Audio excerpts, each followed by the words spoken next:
Everyday Teaching and Parenting. Isang klase ng pagdidisiplina hindi lamang ng mga guro, kundi maging tayong mga magulang.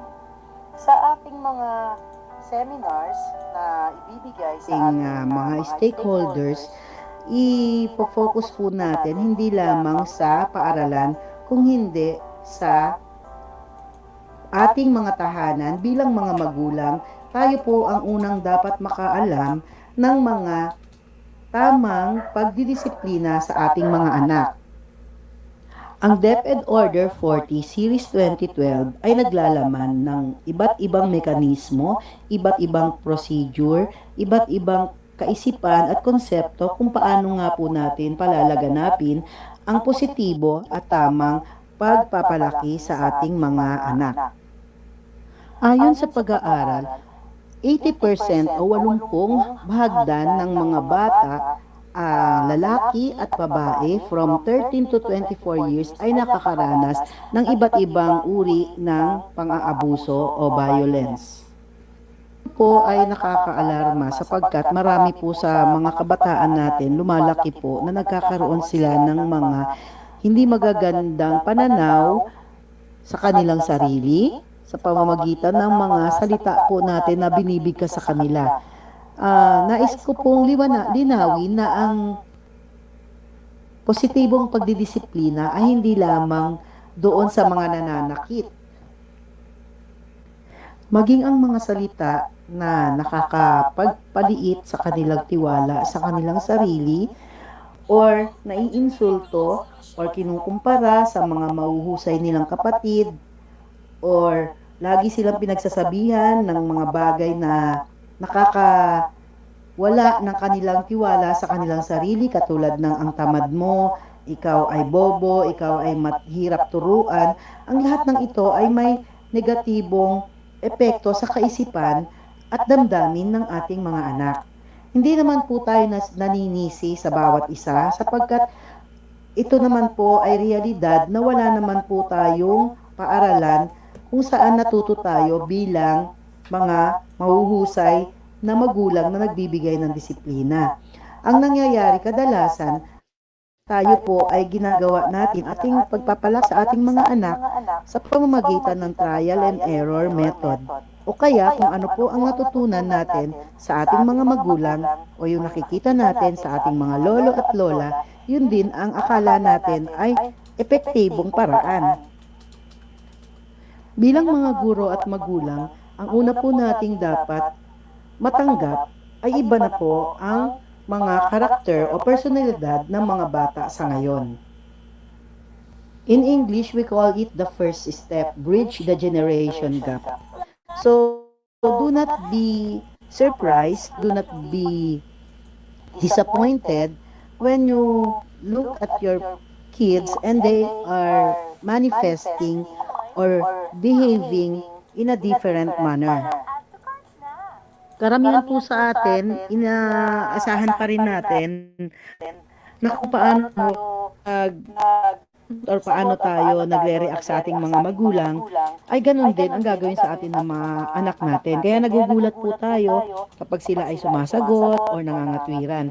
Sapagkat to ang panahon natin, hindi talaga tayo pinapayagan na sumagot o mga twiran. Pero sa ngayon po, mas maganda po na kilalanin natin ang ating mga anak. Makinig po tayo sa kanilang mga damdamin. Tingnan natin kung ano yung mga pananaw muna nila nang hindi sila hinuhusgahan. Pagiging open ang communication sa kanila upang magkaroon kayo ng maayos na komunikasyon.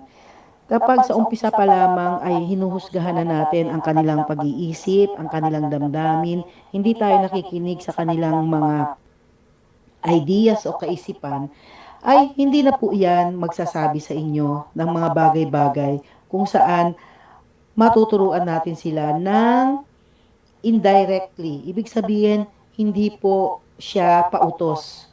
Ito po ay isang uri ng pagbibigay lamang ng gabay at sa bandang huli, sila rin po sa sarili nila ang makakapag-isip at magdidesisyon.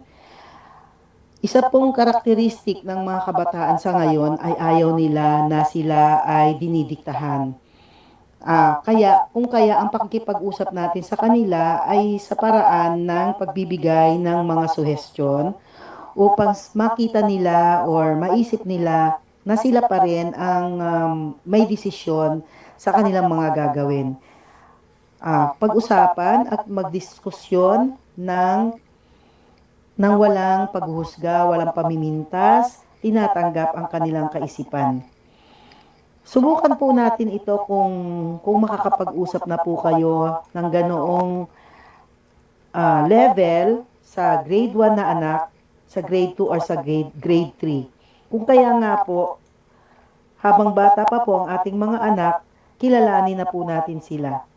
Although tayo ay maraming gawain sa ating mga trabaho, sikapin po natin kahit lamang maikling panahon habang sila po ay maliit pa, ay mabubuo na natin ang isang malusog, magandang relasyon sa ating mga anak. Ang ating kasanayan ng pagiging magulang ay katumbas ng edad ng ating unang anak. Kaya hindi po tayo marunong na kaagad or bihasa na kaagad o alam na natin lahat ng gagawin sa una nating anak. Kung kaya nga po, mahalaga sa atin na kilalanin po natin ang alamin natin yung gusto at hindi gusto ng ating mga baby. Sa baby pa lamang, mayroon na silang kanya-kanyang personalidad. Ang personalidad ng isang anak ay maaaring iba sa pangalawang anak natin. Kaya bigyan po at pagtuunan ng pansin ang bawat isang anak na dumarating na biyaya mula sa Panginoon. Sa inyo pong karanasan, ano po ang mga naging epektibong paraan na ginamit sa atin ng ating mga magulang upang tayo ay matuto or maging disiplinado sa mga gawaing bahay at sa ating pag-aaral? Ito ba ay ipagpapatuloy mo o sa tingin mo ay mas may magandang paraan ng pagdidisiplina ka na i-implement o maipapatupad sa iyong mga anak? Paki-comment lang po sa ibaba kung ano po ang mga iyon at pupunta po tayo sa part 2 ng usapin na ito. Maraming salamat po. Ano ang naging epektibong paraan ng pagdidisiplina sa iyo ng magulang o guro? Paki-comment po sa baba at napakalaki po ng aking pasasalamat sa inyong mga ideas.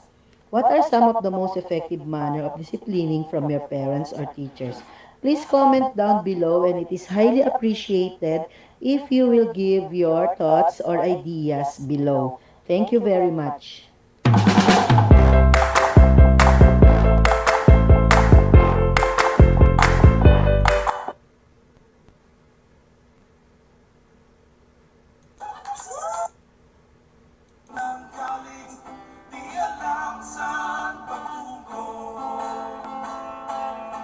Kapatid sa kapatid, lamang sa laman, silang naglalaro.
It's Goga, kinda like yoga.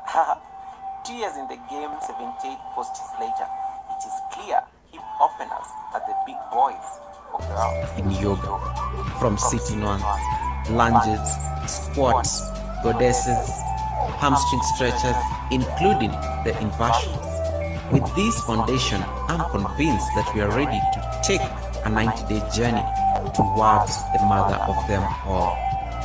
They call it Hanumasana, monkey, or as most of you know it, the splits. Enjoy the ride. Welcome to the Yoga with Goga debrief on the splits challenge. What a journey it has been for the last 90 days. So I just decided to sit down here on the beach, just be able to reflect on a few things about the journey that has been that particular challenge. It's very hot, but I'm going to try to do this real quick. Thanks, Yoga, Goga. Before you go for a dip. So Watching yeah, I your did the split split challenge. challenge. It's taken a couple of months, and I had to stagger it a bit because of again, my target was anytime I drop a video, at least I need to get about 100 views in 24 hours because that's like a typical yoga class for me, and I'm sure that at least I've reached out to the community. So yeah, that was of course hard the initial days, but of course as the weeks progressed, it got a bit easier. And I'm glad at least I learned through that process. So I had to stagger it a bit because also of the fact that sometimes you don't want to be overloading people with videos and things like that. So I needed to actually also just stagger it a bit. So that's why it took a bit longer. Well, we got the split, almost. We got the split. That definitely went well. But I also like the flexibility that I built over time as I kept on doing that particular challenge. And for me, that was the biggest, takeaway out of that. Oh my goodness. That was, every day I had to just talk myself into doing it because otherwise I would end up just feeling frustrated and things like that. And it was hard, but I always felt like it was an obligation some days I felt it was like an obligation, but I had to keep going, I had to power through and just finish the challenge. Well, keep practicing, I think, because practice, and the posture will come. I think that's what one of the foremost yoga gurus once said. So I think just keep practicing and see where the journey takes me. To be patient with the process. It takes time. You don't need to. There are days you wanted to get a split like yesterday, but then you realize that you need to give yourself the gift of time, because with time there is learning, and with learning comes experience, and with experience comes the posture. So I needed to actually just let that sink into my psyche until we were ready to actually get the particular posture. Of course, there are days. One thing again you learn is that there are days you get the split, and then there are days the split doesn't happen. And I think I needed to actually process that. A few moments later. Sometimes I used to give myself so much pressure that I need to get the split, I need to get it like yesterday. But then I realized I need to trust in the process. That is really the work. If it was too easy, I would have probably gotten it by day one. And I think that was the lesson right there. There are days you come onto the mat, the split is not happening. There are days you show up, the split is almost happening. There are days you're like, nope, zero. It's not even you can't even sink your hips lower than where they're supposed to be. So for me, I think those dynamics were they were quite an eye opener. Yeah, so it is not going to be easy every single day. The injuries, those injuries that you used to get, hamstring injuries. Sometimes you feel that you are so sore, the hips are sore. It's like you feel you are going to tear ligaments. There's a week I didn't practice the split for an entire week because I had some serious hamstring injuries, and I had to just I had to appreciate that as the process. It's part of the process. It comes with the territory. And yeah, so for me, what did not go so well were probably those injuries. Those injuries were crazy. Yeah, but I had to power through, and I think that Thank is you literally what you for learn your through the whole Fuji process. That is a challenge. இந்த யூஎட்டி ஸ்டேஜுக்கு அப்புறம் கிளைண்ட் சைட்லேருந்து ஒரு எஸ்கலேஷன் கூட வரக்கூடாது. மீறி வந்துச்சுன்னு வைங்க, commercial. Ready? Indra.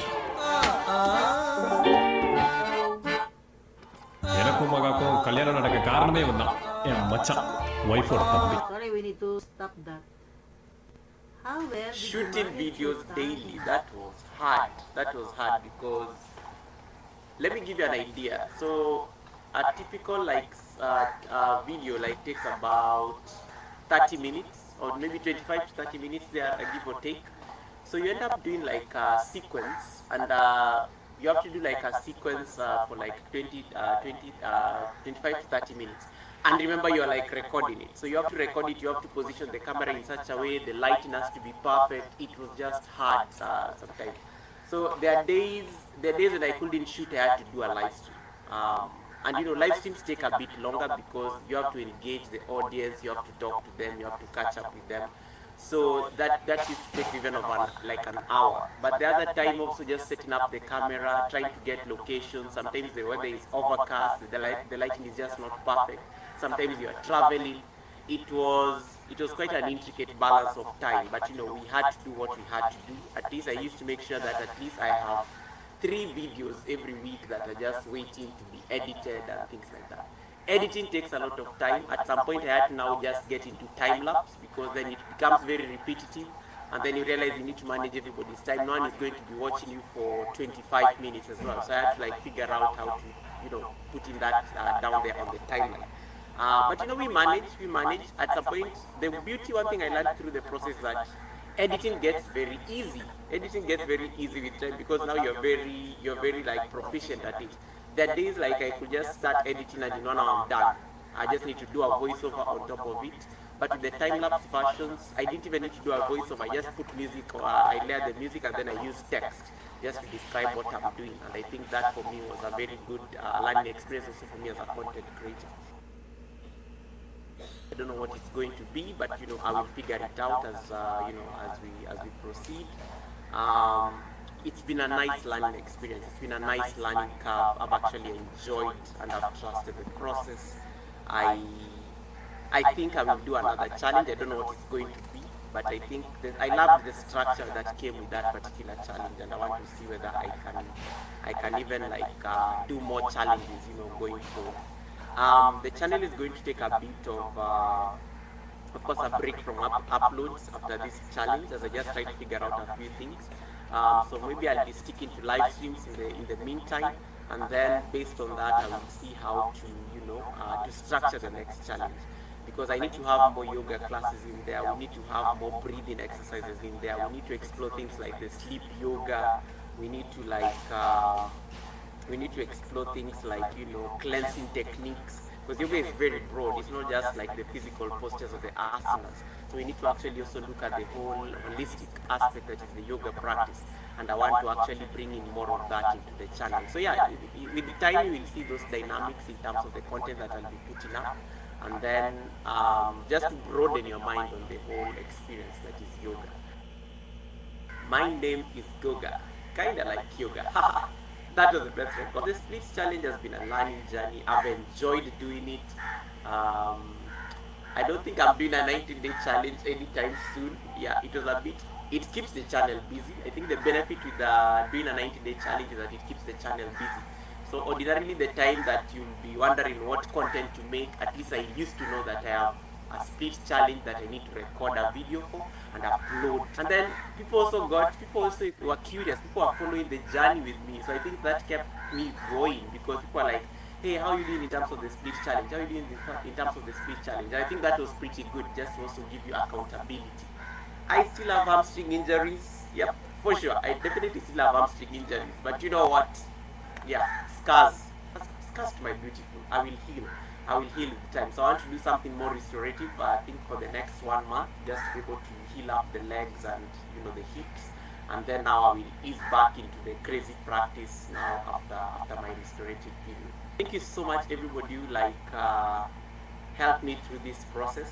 It is not easy. It is not an ending. It is just where you stop the story, as we said in the finale. So, and I think that's what I want to just leave you guys with. It's not the ending. We'll keep making the content, but for now, we stop the split story here as we power through and we see what is the next, the next phase of the channel. Right. So thank you so much, everyone. I will see you on the next one.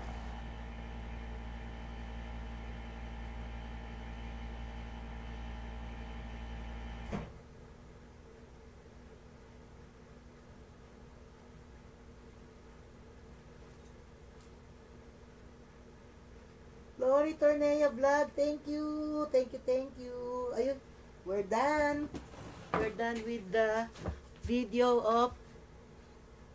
Now we go back to Kuya Fuji, then we go to Lori Tornea. Lori Tornea, thank you, thank you. Saan na si Kuya Fuji? Kuya Fuji, another video of Kuya Fuji. Yes.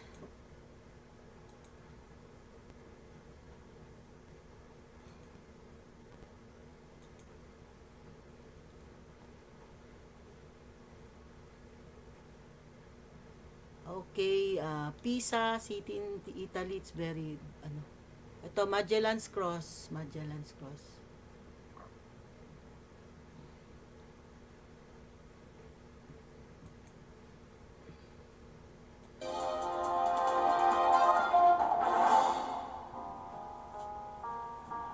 Guys, short trip sa Magellan Cross.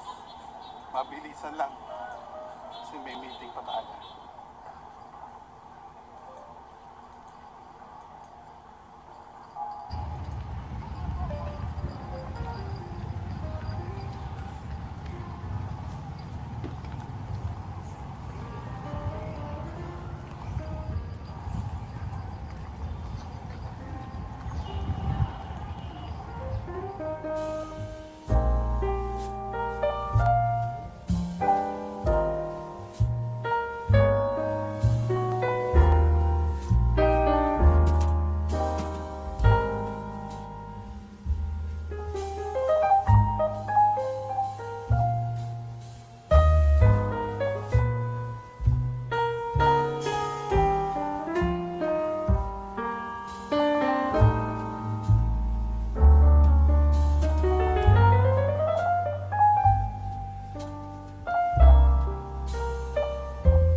Guys, ito yung For the guitar professionals. Magellan Cross. Okay. Thank you. Mega shout out.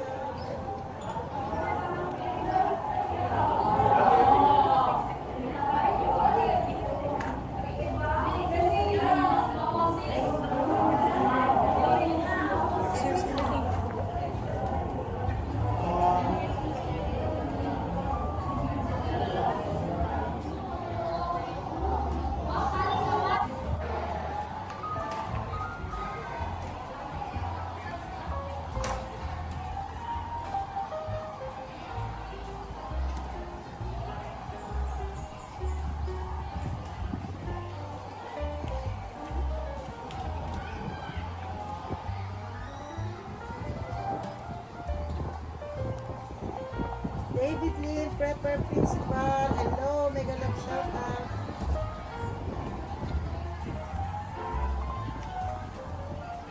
Mega love hati yam. Thanks. Principal, David Lynn, Prepper. Thank you very much.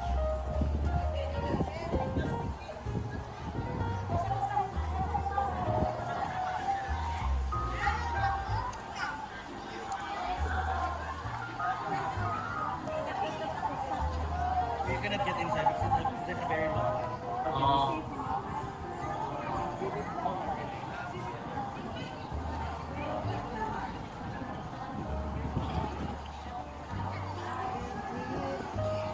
Can't sleep. Can't sleep. Yeah, enjoy your weekend. Yeah, tomorrow we'll be visiting the beach. Tomorrow.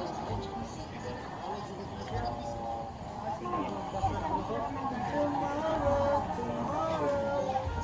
I love you tomorrow. 35, 36.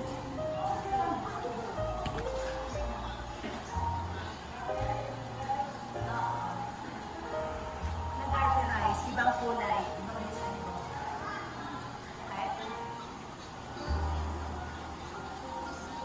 Okay? is Kuya Fuji number 2 on screen, guys. Please connect with one another.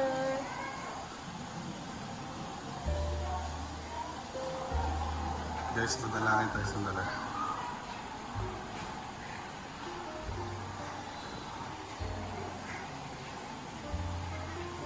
Yan.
Okay, thank you. Next is Lori Tornea Vlog. Lori Tornea Vlog. Lori Tornea. Thank you, thank you. Queen C. Pamela, thanks for It has been a lifetime since I tuned a guitar. Yeah. Lori Tornea is another friend. She's very supportive. You might like to visit her also. Lori Tornea. Okay. Lori Tornea. I would like to share with you the channels that we have in our chat box so that you can also visit one another. Visit my old school in my secondary in Masbate. That's in the province of Masbate.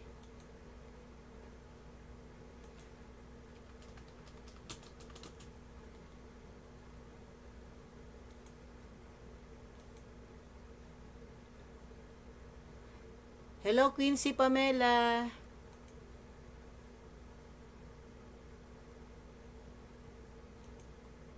I will present the Lori Tornea vlog.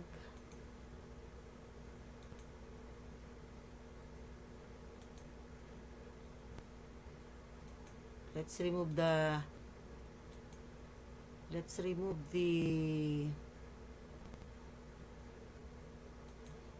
ads. We cannot show it here. This is in the province, so it's very nice.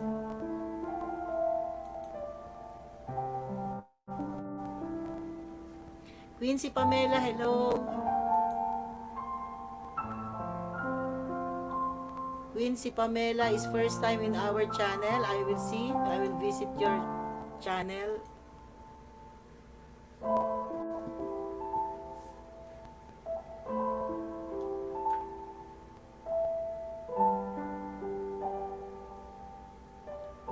Charity vlogger, okay.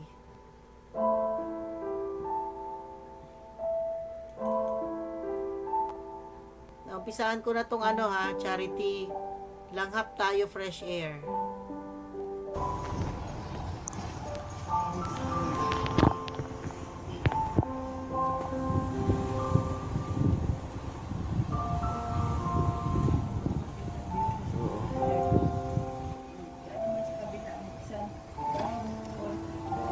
Sir, sa may malapit.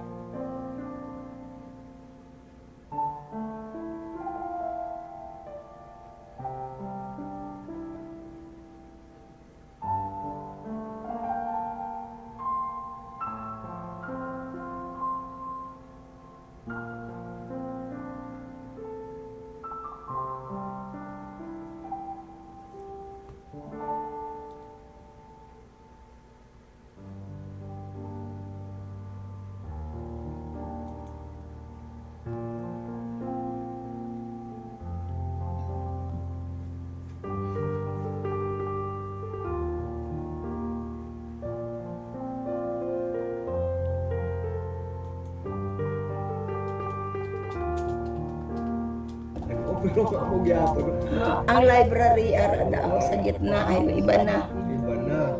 Satellite smart pala to. Blue. Oh, mas smart ang satellite nila. Ang inyong home economics building niyo. Home economics, galuto-luto pa kami. Sabag dito. Niya to yung creek. No? Hindi kita mo ay mandibalay. Ito sa may tricycle.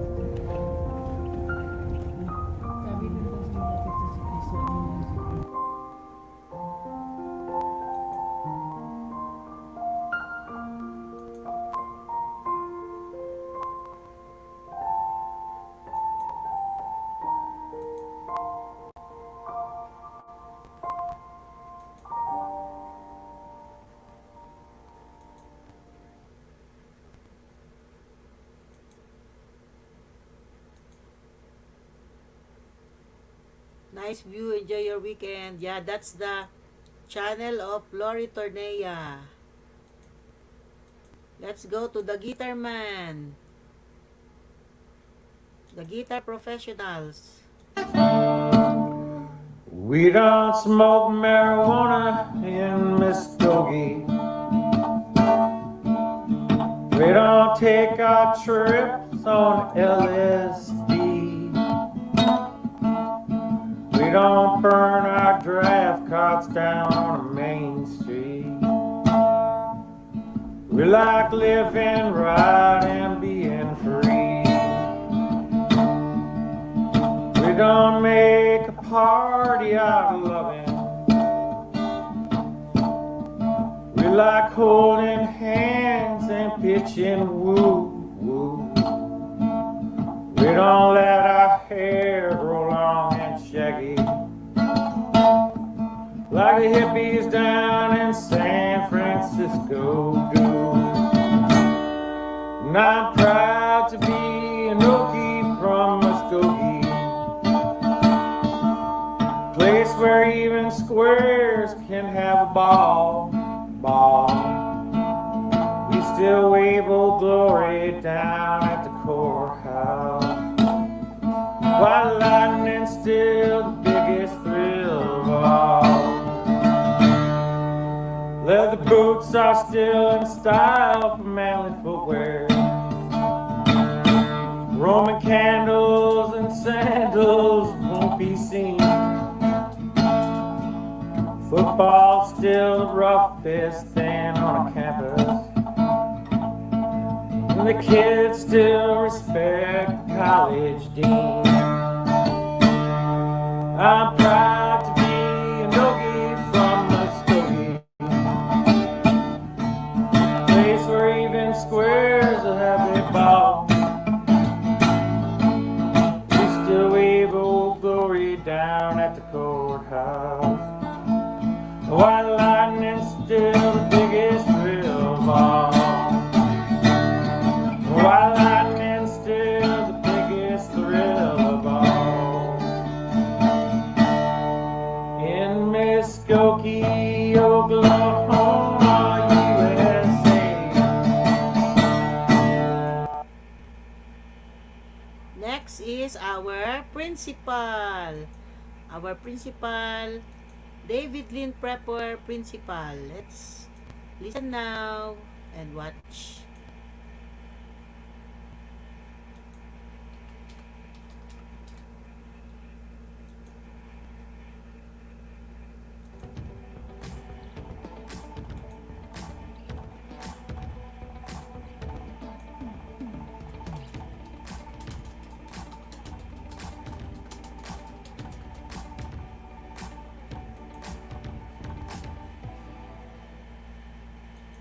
Taco, and I will have a screenshot of it. It is a meatless taco. You put some chipotle Tabasco sauce, which is aged in barrels, on it. And I am drinking Folgers coffee with a couple of carnation creamers. I showed that in a previous video.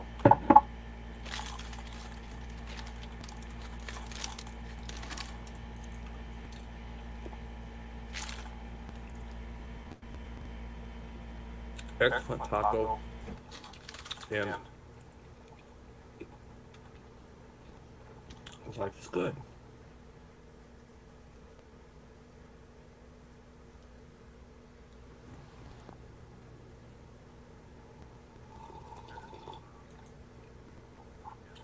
Excellent coffee, life is good.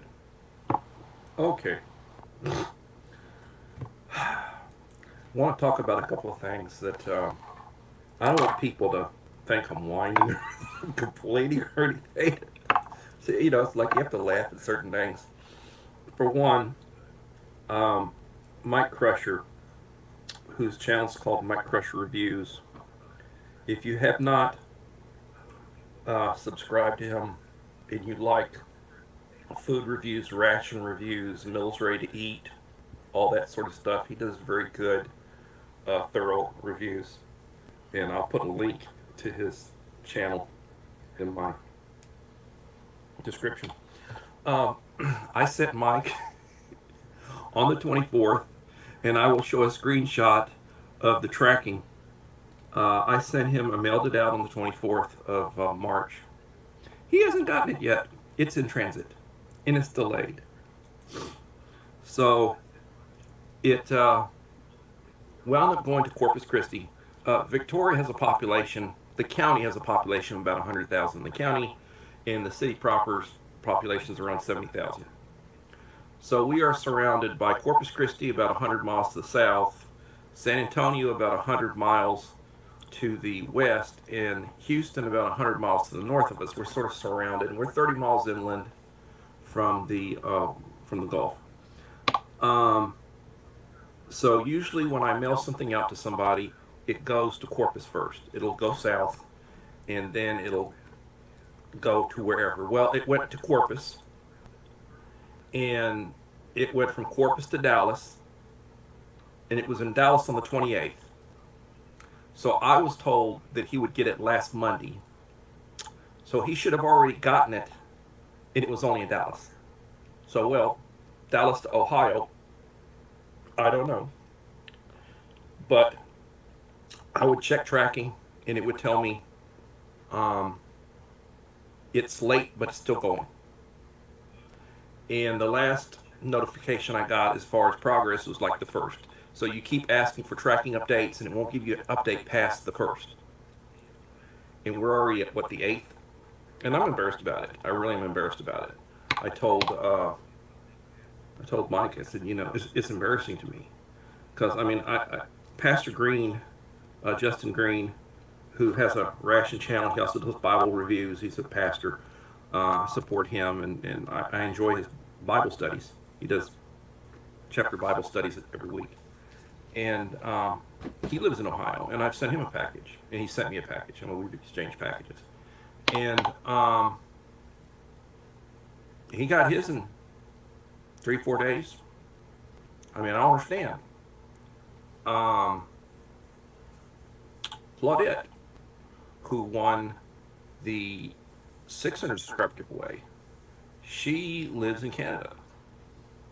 It took about a week for her package to go to, I think it was Ontario. It took about a week to get her package to her, and that was going, you know, out of the country. Sally, Voodoo Kitchen Mama, 500 subscriber winner. Her package went to Florida. She got it. A few days, no problem. So I don't know. I really do not know. But I was communicating with Mike. He said, "What's going on?" You know. I said, "I don't know." And then I sent him a screenshot. I will put the screenshot into the video so you can look at what the tracking says. I don't know. The bell service is not what it used to be.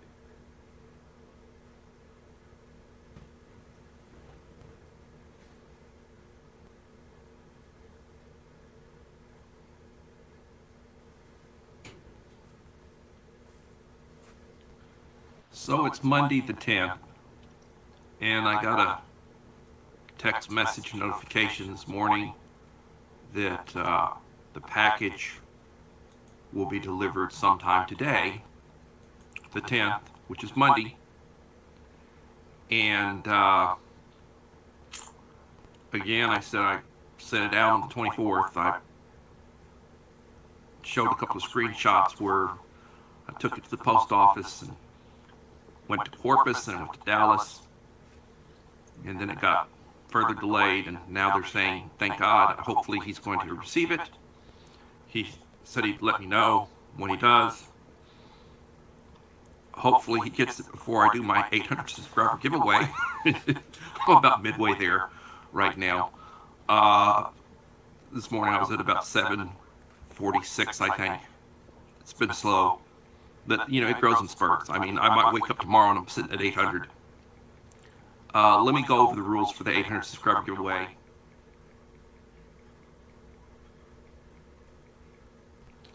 To be qualified for the 800 subscriber giveaway, you need to leave a supportive comment and a like on the last 5 videos that I do or that I have done prior to reaching 800 subscribers. When I get to the 800 subscriber mark, I'm going to get my pad and I'm going to determine which people have left me a comment on my last 5 videos. And those are the 5 videos that I had made prior to reaching 800. Very simple rules.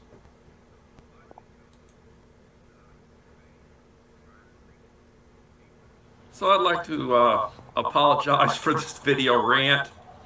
I think I'm going to entitle this one the Pony Express, because I really think a Pony Express wagon would have made it to Ohio faster than whatever happened. And I'm sorry, I'm laughing, so I'm really shaking. I'm hand holding my phone on my front porch. It's so funny. Well, this reminds me to say, always be prepared for the Pony Express. And everyone have a blessed day.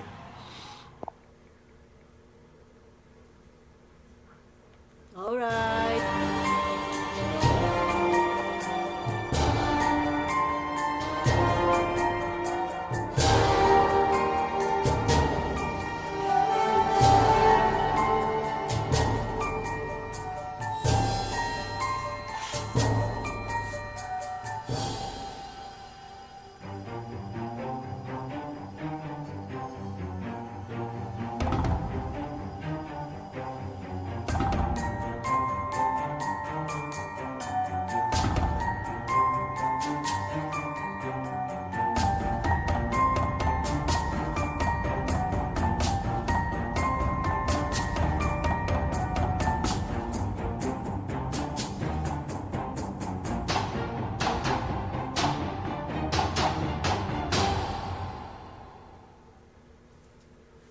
Yeah, correct.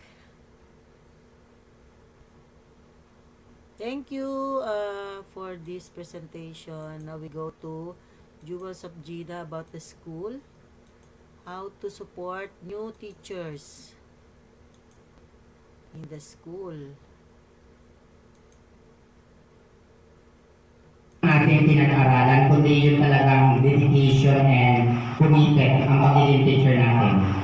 So, nung district supervisor ko si Ma'am Lavilla, sabi niya, why letter A comes first before letter B sa ating alphabet? So, sabi nila, because of attitude. Attitude comes first before than beauty. Ano? Kasi sa ngayon, para bang yung good attitude, work attitude ng ating mga new teachers, parang nababago na. So, the same experience po ba tayo mga kasama? Yan sabi yung unit na para bang yung teacher ngayon kinagat lang ng langgam, papaalam at magpapaalam, sabihin absent na siya. Pero kasi dati noong meron kasi tayong takot kami, kasi siya na sa mga bago. Na dati kasi takot-takot kami magpaalam sa aming principal na ma-absent po ako. Parang gano'n. Pero ngayon ay hindi sila napagpaalam kahit okay na ang social media, di ba? Kumikot ka na makita mo, ito lang klase ko, yung pala ma-absent na yung teacher. Ano? At pag naman napagsabihan mo ay parang nagagalit ko sa principal o sa master teacher o sa kanyang grade leader. Parang sabihin, wala pa akong karapatang umabsent. Parang yung pagkagawa nila ng form 6 ay gano'n na lang. Na, bakit? Kung form 6 naman ako, parang gano'n na dating sa kanila kayo. Hindi nila iniisip na yung ating nila malaking kakulangan para sa ating mga basta. Then, giving.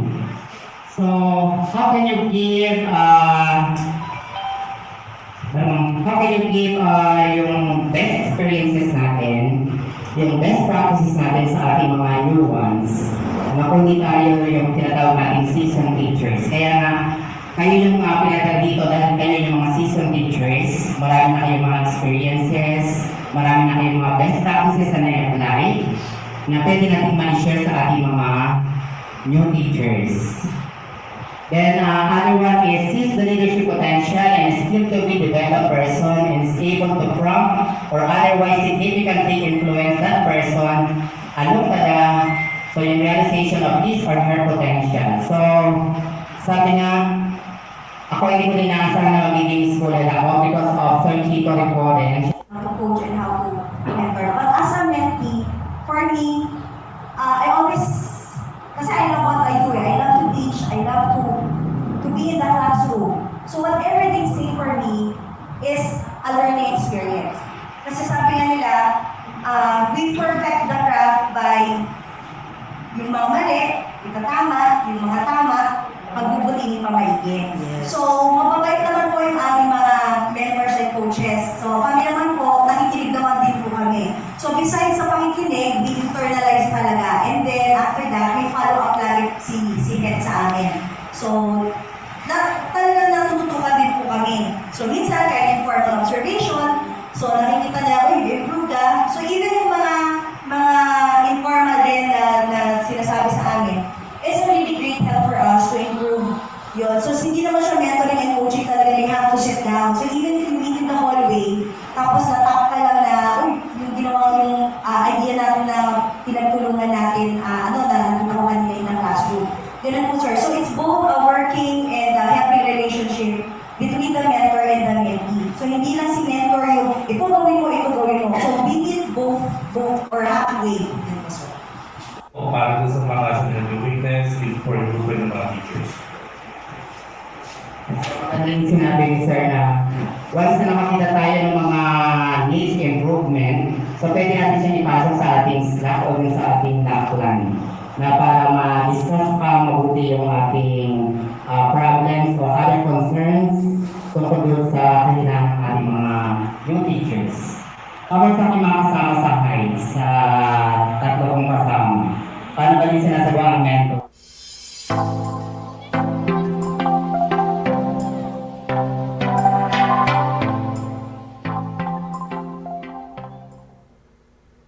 Life is good. Taco talk. Life is good.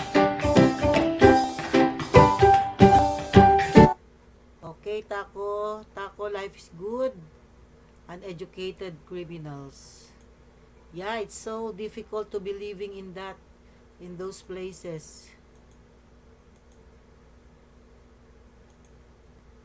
And because of drugs, there are many lives of young people were ruined, were broken.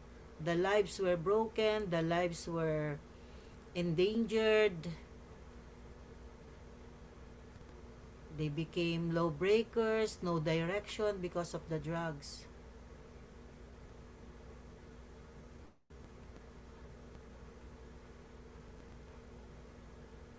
Almost half of the United States is controlled by socialists. Oh my gosh.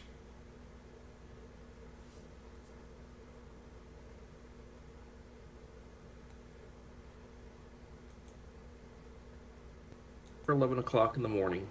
I've already been out running around. And this is a new edition of Taco Talk. Today's taco is a sausage and egg. I will have a picture of the taco. Whoops. Really fall around in there. And I'm going to use some of the milder jalapeno green sauce from Tabasco, aged in barrels. And with that, I'm having coffee, Folgers, with carnation creamer. As they say, good to the last drop.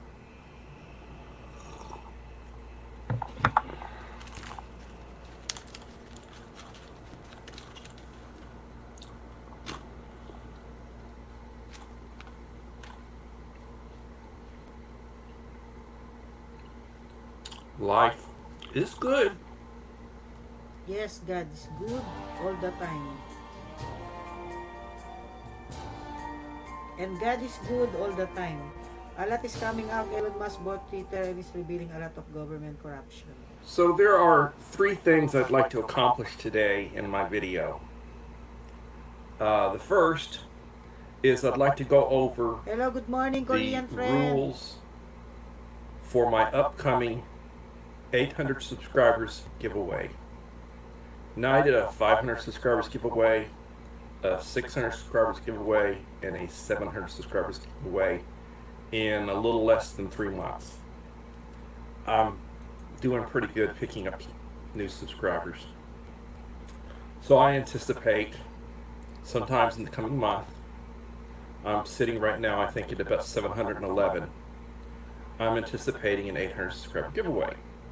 And I don't want anybody afterwards saying, oh, I wasn't enrolled, or I wasn't in the drawing, of the names. So I want everybody to understand that the rules are fairly just simple. And I'm going to do a screenshot of what the rules are for my 800 subscriber giveaway. To qualify for the drawing, you must leave a like and a supportive comment on each of my last 5 videos. So when I get to that magic 800, I'm going to go back 5 videos, and I'm going to go through my book, use my highlighter, write down names of each of the individuals that have left me a comment on each of those last 5 videos. And if you're one of those people, Oops, what happened? Oh, sorry. Sorry, we're not done yet. Sorry, we're not done yet. I accidentally removed it a while ago. For a while.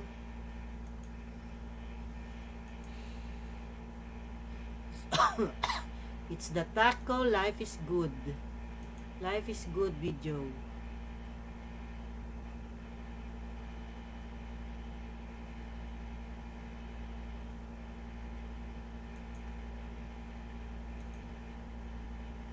Wait. We'll go back to the taco Life is Good.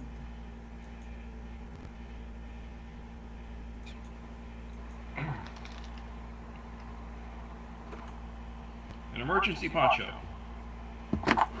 Emergency poncho. a saber cut chainsaw,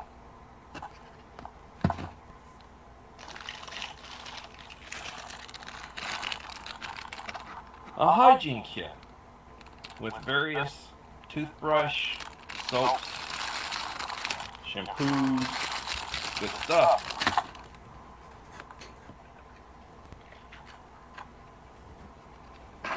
A fire starter magnesium with a little rod.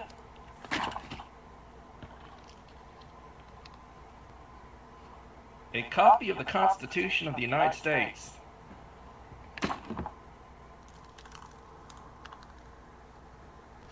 A Minotaur Trading Company accessories kit.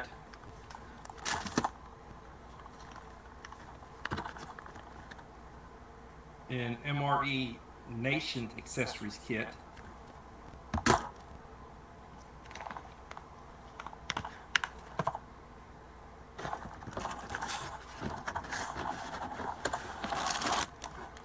A humanitarian daily ration number 4.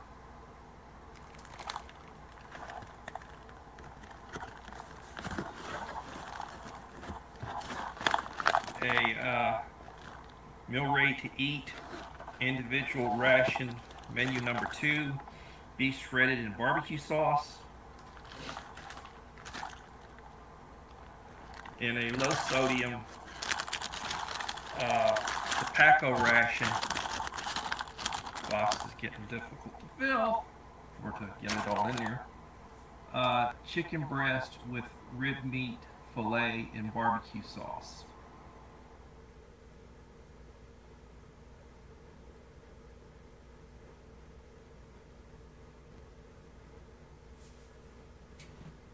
So I'm going to close with the third thing I want to accomplish, and that is to just include a few images of some of our container gardening, and I will close with that. Please always remember the Boy Scout motto: be prepared, and everybody have a blessed day. And don't forget, life is good.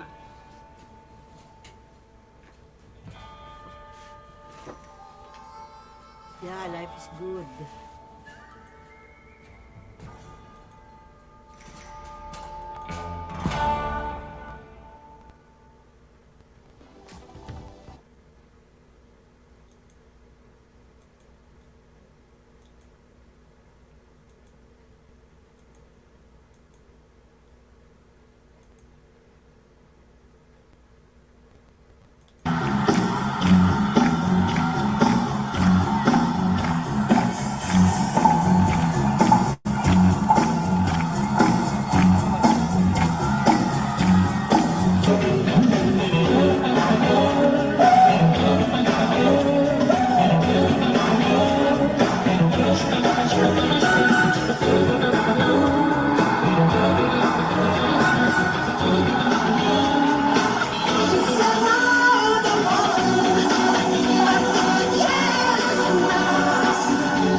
Alright, so that's the end of that show.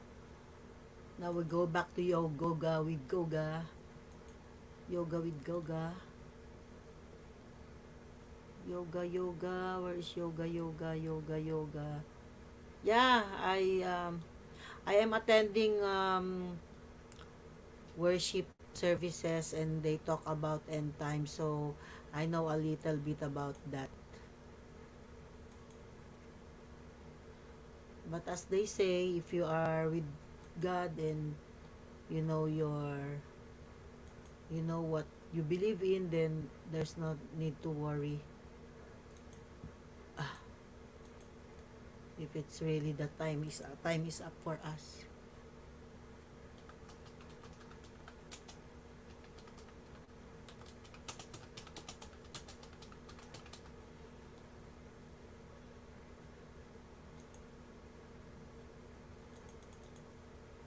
Now we go to yoga with Goga. Oh, look at this. Look at this.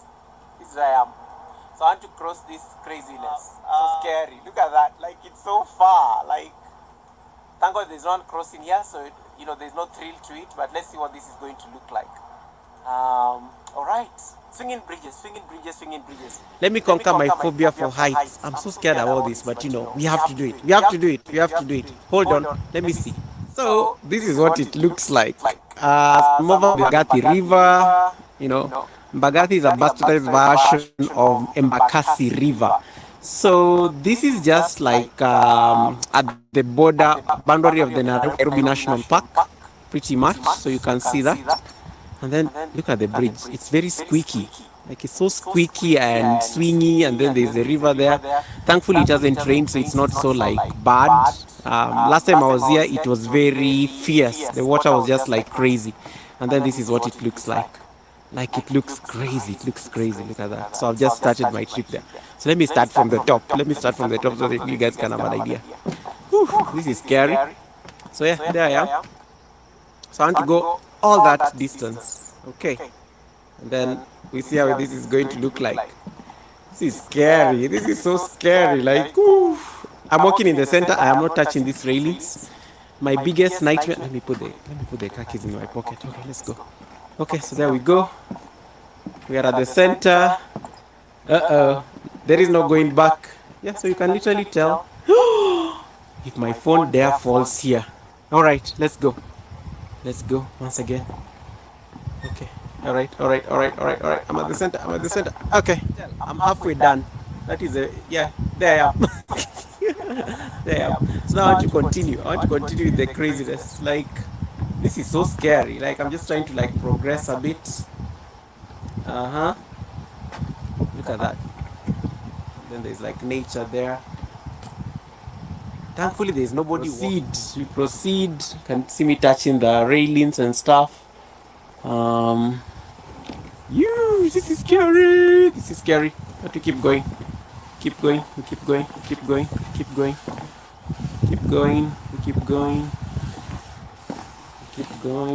There we go until the end. Yeah, now it gets easier because you're almost finishing. And then even if you are to turn like that, that is the bridge. We are done. We're done with the swinging bridge. If there are many people, it gets more scarier. And if the water is like more, it's also like more scary, A little longer than a few minutes later.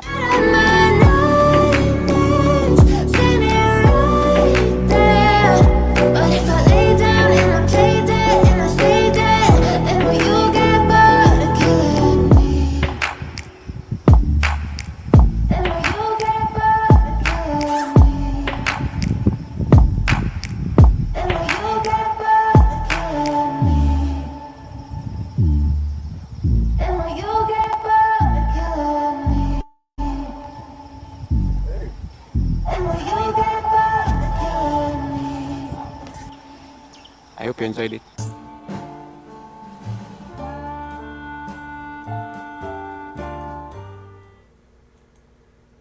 All right. Let's look at the other teaching videos that I have.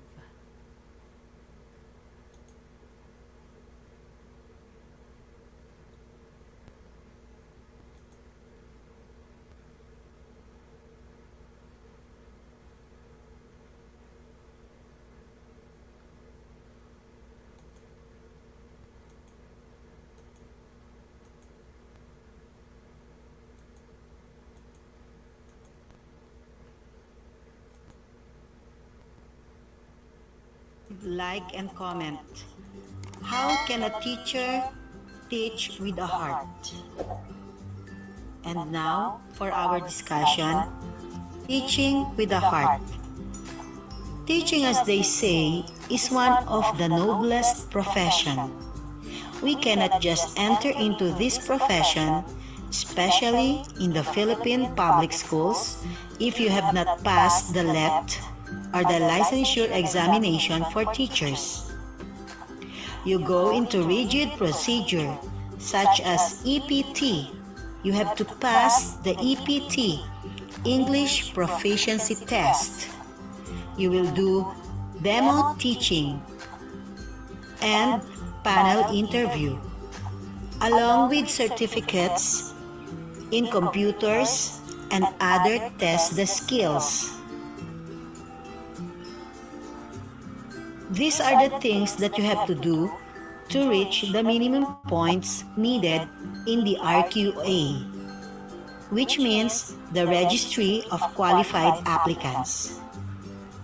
For teachers who have the first day that we signed up for monday.com, our department was already able to connect our processes, our software, actually everything into one centralized place. So the first day. Have been serving in the public school for years now, I present this video with slide presentation which is entitled Teaching with a Heart.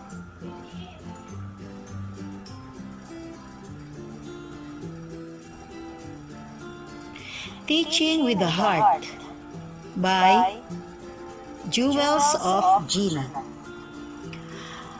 We have the word heart with the meaning for each word, for each letter, I mean.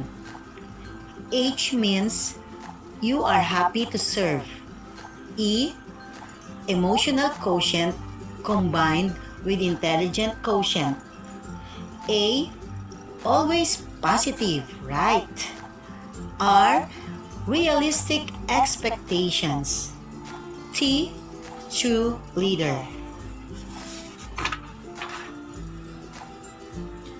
H, happy to serve. To start with, happy to serve in the teaching profession is a must. We have a lot of challenges, joys, sacrifices, and burdens.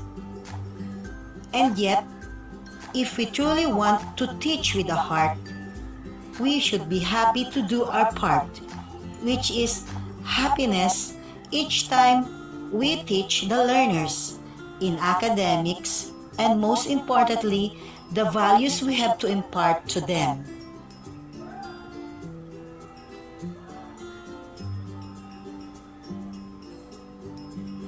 H also means you are happy to serve.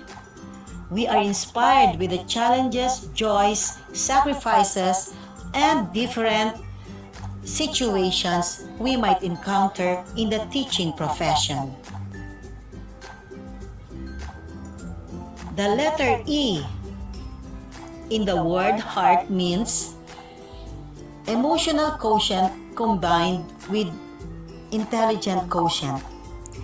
Emotional quotient or EQ combined with IQ or intelligent quotient in the teaching with a heart means the teacher is not just the sole person who is knowledgeable in the classroom. Nowadays, learners learn in the internet, from the books, and from their own experiences. Emotional quotient help teachers take risk.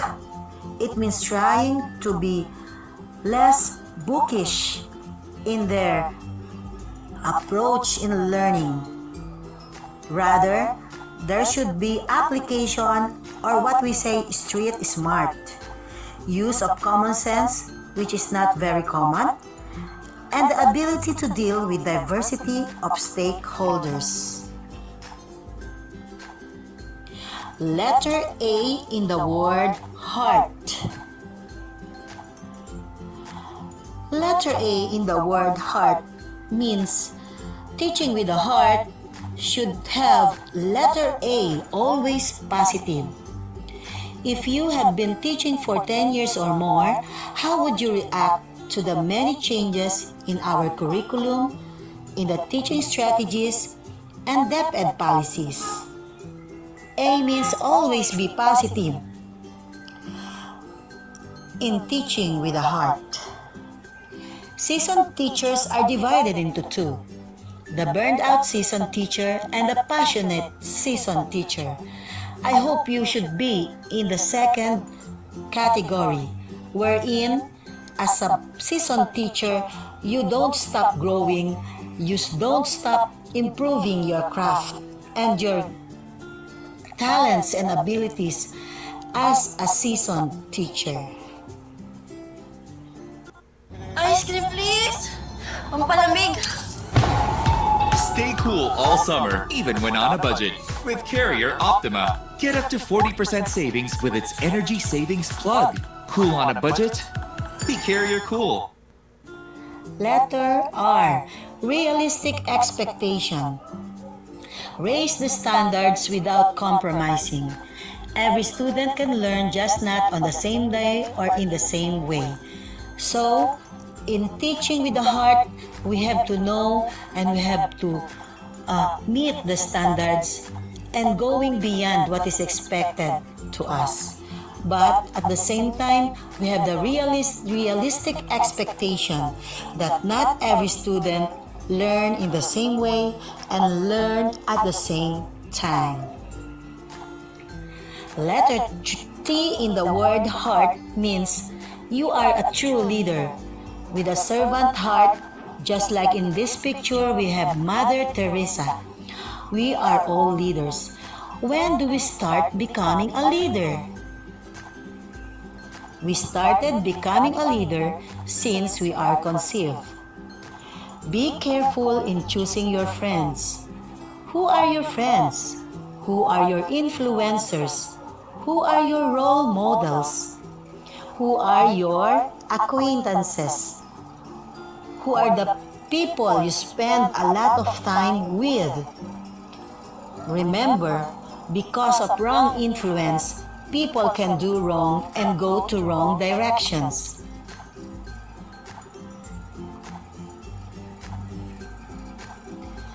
Things we should remember as public servants. Number 1, we will never be rich in serving the public. It's more of public service and having the accomplishment of teaching and serving. Number 2, be prepared for everything. Number 3, no looking back, move forward. Number 4, prepare for treasury. Sometimes, even your own colleague can be your own enemy, especially in terms or with regards promotion. Number 5, keeping pace with what's happening with our internal and external stakeholders. Internal means the people who are inside our school, the learners, the teachers, the non-teaching staff, the parents. And external stakeholders means our community, the local government unit, the alumni, the retired teachers, the non-governmental organization and other association. We should have a strong partnership with them. And lastly, number 6, we must deal with changes, and a lot more changes. As Dalai Lama said in a teacher's prayer, our prime purpose in this life is to help others. And if you can't help them, at least don't hurt them. This is the real essence of teaching with a heart. The real purpose is to help others. And as Dalai Lama said, if we cannot help them, at least don't hurt them. Thank you very much. Subscribe, like, and comment in our YouTube channel, Jewels of Gina. Thank you. Until the next video.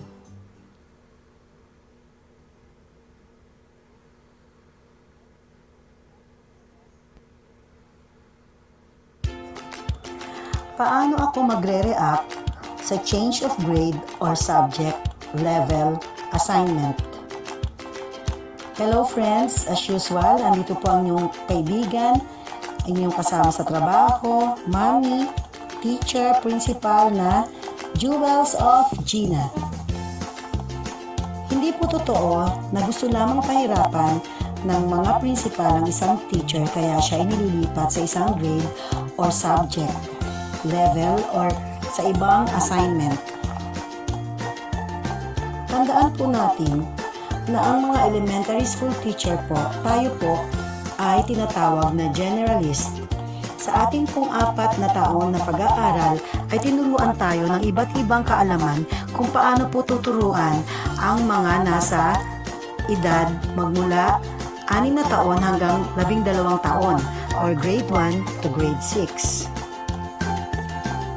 Ang maituturing lamang po ng mga specialist o dalubhasa ay 2 klase ng teacher sa elementary school level. Ito po ay ang ECE at ang SPED. Ang ECE stands for Early Childhood Education, kung kaya sila po ay permanenteng ina-assign doon sa mga kindergarten learners. Ang mga SPED naman po, ang SPED stands for Special Education. Kaya sila naman po ay permanenteng ina-assign sa mga batang may disability or may giftedness. Ano-ano kaya ang maaaring dahilan sa pagpapalit ng grade level or subject assignment sa atin ng ating principal? Sa aking simpleng pagkaunawa, ito po ay ang mga sumusunod na dahilan. Number 1, upang magkaroon ng panibagong hamon sa ating kakayahan at kaalaman sa pagtuturo. Maaring ito ay isang paraan ni school head upang madiscover ka na maaaring may nakatago kang galing or gift sa paghawak ng ibang grade level or ibang subject. Number 2, ang maaari pang isang dahilan ay bilang isang school head, nakikita niya ang mga bagay na maaaring hindi mo napapansin bilang guro. At maaaring isa ka sa napansin niya na mas bagay iligay sa ibang grade level or ibang subject. So, paano tayo dapat mag-react sa change ng grade level or subject assignment? Number 1, tanggapin na ang mga pagbabago sa DepEd or school ay lagi na tayong nakaangkla sa CI or Continuous Improvement. At kung ito ay titingnan natin sa ganitong pananaw, ay makapag-isip tayo na gawin ang ating bahagi upang matugunan ang pagtuturo na maayos sa bagong grade level or subject na inassign sa atin. Number 2, paano ka dapat mag-react sa change of grade level or subject assignment? Maging proactive. Ang ibig sabihin po nito ay imbis na tayo ay magmaktol o magreklamo, ay gumawa tayo ng paraan upang mas mapadali ang ating mga gawain. At ang aking isinasuggest or mungkahi ay makipagpalit ng mga IM or instructional materials or reference books, charts, or teaching materials sa teacher kung saan ka bagong nai-assign. Sa ganitong paraan, ay atin pong naisusulong o naipapractice ang mga diwa ng tulungan or bayanihan at ang tinatawag nating collaboration. Number 3, paano tayo dapat mag-react sa change of grade level or subject assignment? Number 3, maaaring ito ay isang hamon o pagsubok sa ating kakayahan. Maraming mga guro na naging master teachers or principal na sa kasalukuyan ay nakaranas ng mga ganitong pagbabago at karanasan. Saka lamang namin napagtanto, isa po ako doon, saka ko lamang napagtanto na ang mga karanasan na ito ang humubog sa akin upang maging matibay, upang maging mapagpasensya, upang maging mahubog ako sa mga pressure at mga pagbabago na kailangan pala doon sa mga bagong posisyon na aking hahawakan sa mga susunod na panahon. Kaya kung nalalaman mo ang ganitong thoughts or ganitong ideas kung paano ka mag-react, ay maaaring imbis na malungkot ka, ay gawin mo itong isang stepping stone upang sa karanasan mo na ito ay matuto ka at magamit mo pa ito sa mga future promotion or future career growth na pinaplano mo. Tatapusin ko ang maikling video na ito sa isang maikling quotation. Ito po ay ang "Would the change make you a better teacher or a better teacher?" I hope pinili mo na maging better teacher. Good luck sa iyo at nawa ang karanasang ito ay magamit mo sa isang pagpapaunlad sa iyong kakayahan, pagpapalakas ng iyong personalidad, at maging flexible, persistent, at maging potensyal na leader. Ang mga karanasang ito ang huhubog sa iyo na lalong magpapalakas sa iyong personalidad na maaaring magamit mo sa mga susunod na promotion at higher positions. Salamat po sa mga nakinig and as usual, subscribe sa ating channel, Jewels of Genius.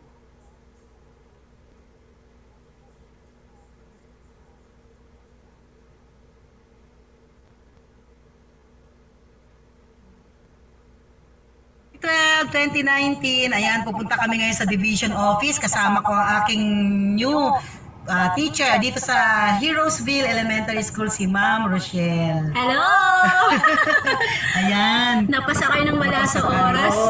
Ano ako nag-encourage ako para mas lalong dumami ang ating subscriber. Ma'am Rochelle, meron ka bang tawag doon? Meron ka bang YouTube channel? Wala po. Pero kahit wala kang YouTube channel, pwede kang maging natin, subscriber. Yes. Sige po. Ayan. First, napasa kayo ng wala sa oras. Maraming salamat, ma'am. Okay lang. Bibihira to. Naging driver ka pa yung aming principal. Saan ka pa? Ano sir, okay lang? O masikip? O may matatamaan ako dyan? Maluwag. Ayan, si Sir Jack yun. Alam mo na sir, baguhan pa rin pagmamaneho, lalo na sa paatras. Kailangan dahan-dahan pa rin. Ayan. Safety first. Safety first, okay. Ano ba mga hilig mo, Ma'am Rochelle? Magbabanding tayo ngayon dahil magkasama tayo eh. Kumakanta ka ba? Ay, nako, hindi po. Nako naman. Mahilig, pero yung music kanta, sa akin hindi mahilig. Oo. Baka sumakit ang tenga. Magdadrive ako. Alay, sabayan natin yung sa radyo. Ano kaya maganda? Ayan si Sir Jack namin. Ayan si Sir Jack namin. Tumutulong. Salamat po Salamat po sa pagpunta nyo. Salamat po. Ayan mga parents namin. Ito yung harapan ng school natin. Kuhanan mo para makuha na. Ayan, yung school namin. My new home, Heroesville Elementary School. Sabi ang paaralan ng mga heroes. Oo, mga bayani. Saan ka ba umuwi, ma'am? Sa Musan po. Ayan. Out of nothing, Singer pa. Singer pa, no? Vlogger na, principal pa, driver pa, singer pa. Ayos! Full package. Nung high school ako, talagang na ako doon. Kasama ako doon sa, ang tawag doon yung performing arts. Sama-sama choir, ganun, acting-acting. Active. Kaya ang sabi niya sa amin, dapat makikita niya yung classroom namin na kumakanta, yung mga bata ay kumakanta. Tama. Kasi di ba, ayon sa pag-aaral, pag ginamit natin ng mga songs, poems, rhymes, yan, mas natututo po ang mga bata. Pagka ganun. Ito, sinasabi ko, laging hindi tinatambakan to. Masyadong bako-bako eh. Anong grade hawak mo, Ma'am Rochelle? Kinder po. Ilang taong ka na sa Heroesville? Ngayon pa lang. Pakuha mo naman yung mukha mo dyan para makita rin. Ngayon pa lang. First year ko sa public. Ganun ba? Na ikaw yung galing sa Quezon City, hindi naman? Hindi po. Saan kang school nagmula? Dito rin po sa may Grace, Muson. Muson. Graceville. Ay, hindi po. Private school. Anong pangalan? Child's Faith Foundation Academy. Pero talagang eduk ka. Ako kasi hindi ako eduk talaga eh. Eduk po.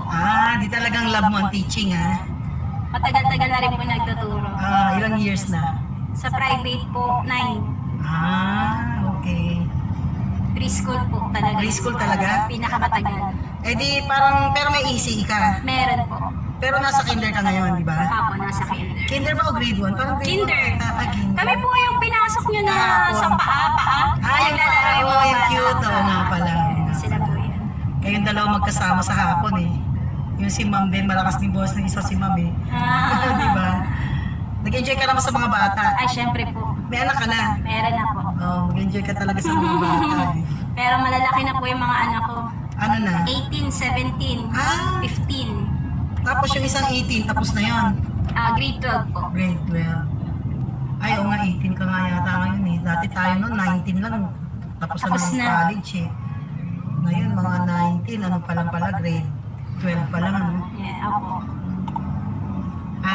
Shout out pala kay Baltasar Gawat. Yung si Baltasar Gawat, na-meet ko sa Facebook, kaya maganda talaga yung Facebook eh.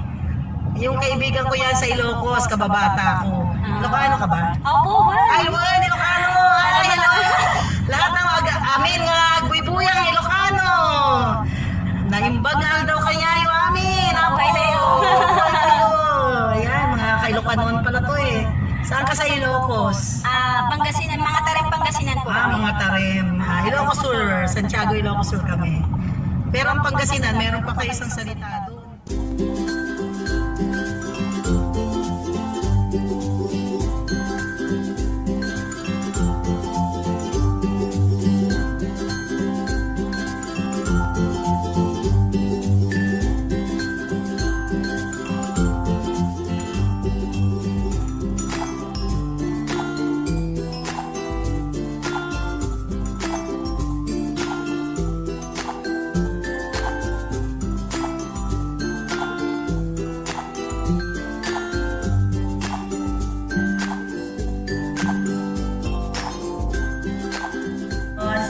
Division of San Jose del Monte, Bulacan.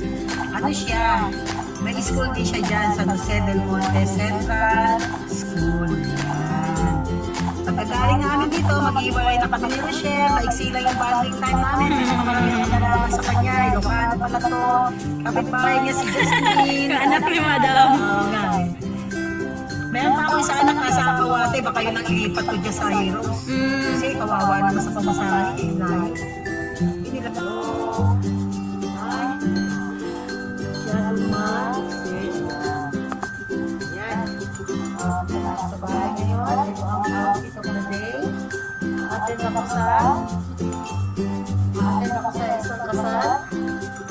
So, itong suot ko. Sasabi lang ako ng konti para kay Rachel. As a new teacher, Rachel, always don't forget your passion in teaching. Lagi ibigay mo ang the best mo para sa mga bata. At magmalasakit na para silang mga anak. Yun lang. Dito na tayo ulit sa Jewels of Gina, where valuable thoughts, positive thoughts, are as costly, as precious as jewels. Bye! See you!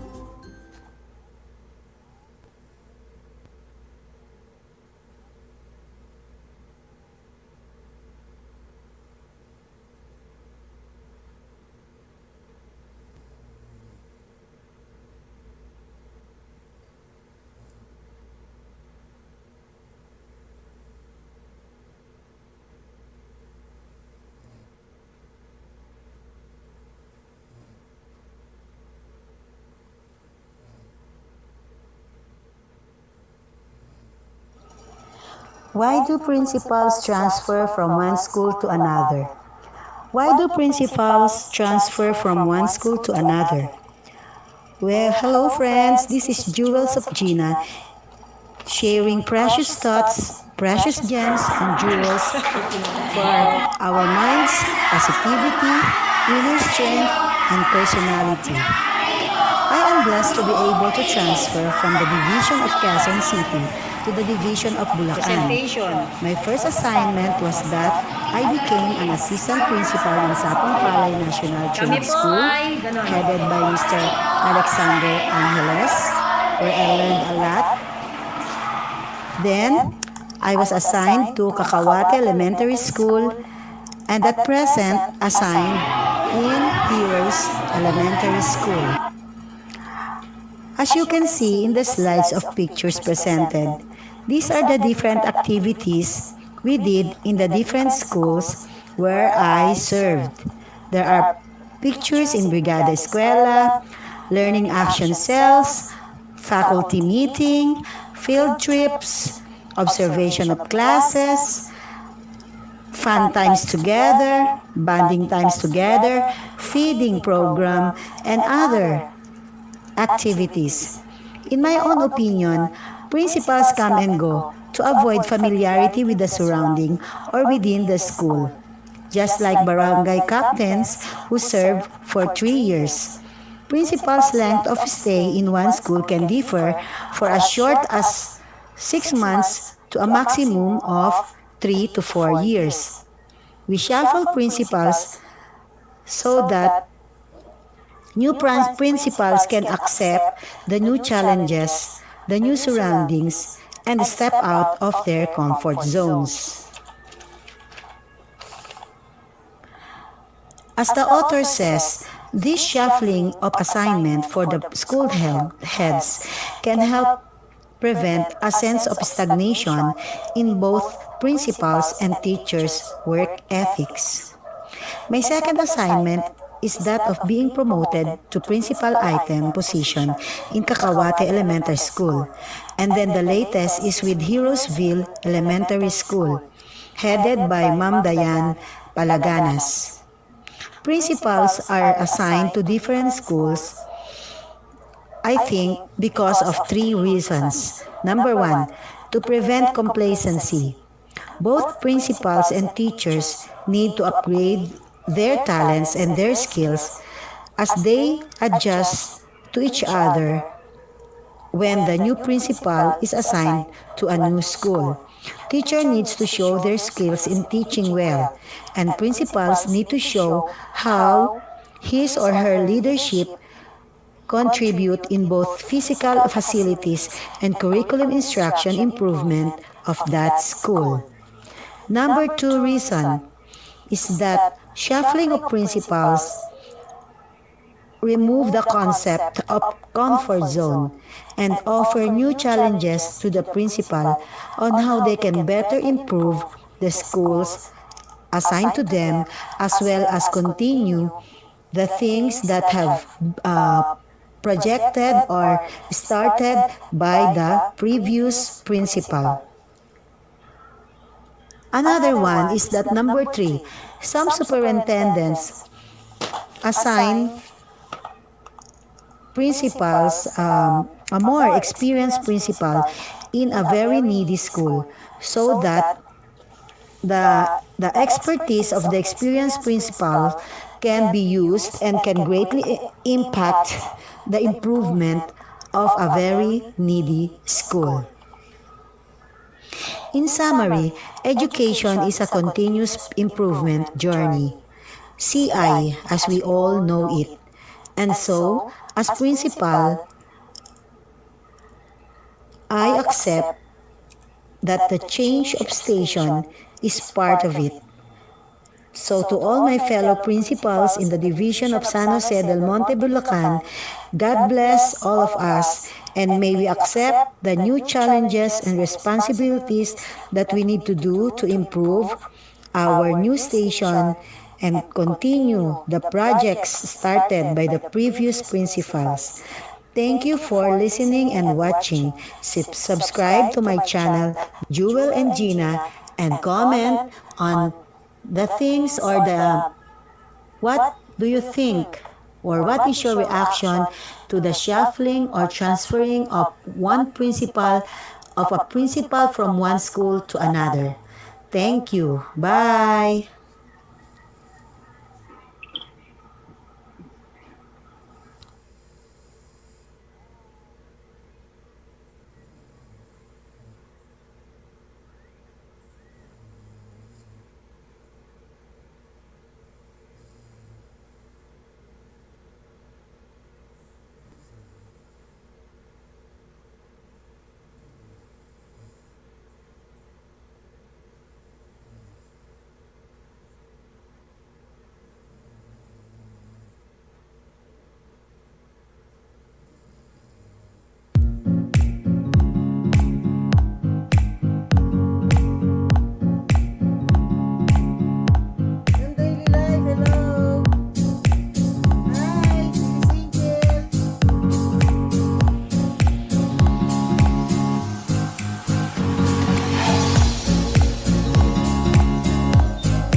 are irreplaceable. For me, it's my health. Life for me is not just an activity. It's a way of life. Working from home allows me to just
The fish here in Europe. I am now here in the Netherlands, and here I'm gonna eat fish and chips. Join my mukbang and see how expensive the seafoods here in Europe. So we order what we call kibbeling. That's a kind of fish breaded with remoulade, or just like the mayonnaise, and chips, the french fries. My husband is beside me and I am hungry and patiently waiting. I smell already like fish, but I love that taste. So come on guys, have some, and yeah, it is really delicious. I love Friday. So after eating this fish and chips, we'll go and have some groceries at the nearby grocery stores. And maybe we have nice weather. We have a cloudy weather now. We'll see because spring is coming. We have to refresh our body, have some walk. And of course, I will not crave for anything while walking. I have to look my figure for the summer. Right? Do you agree? Okay, but for a while, let me finish my fish and chips. The menu called kibbeling. Yeah, this is how they call it in Germany, and fish and chip in England, and it's kibbeling in Holland. Bye and God bless. Daily life. Then I need to go to sleep.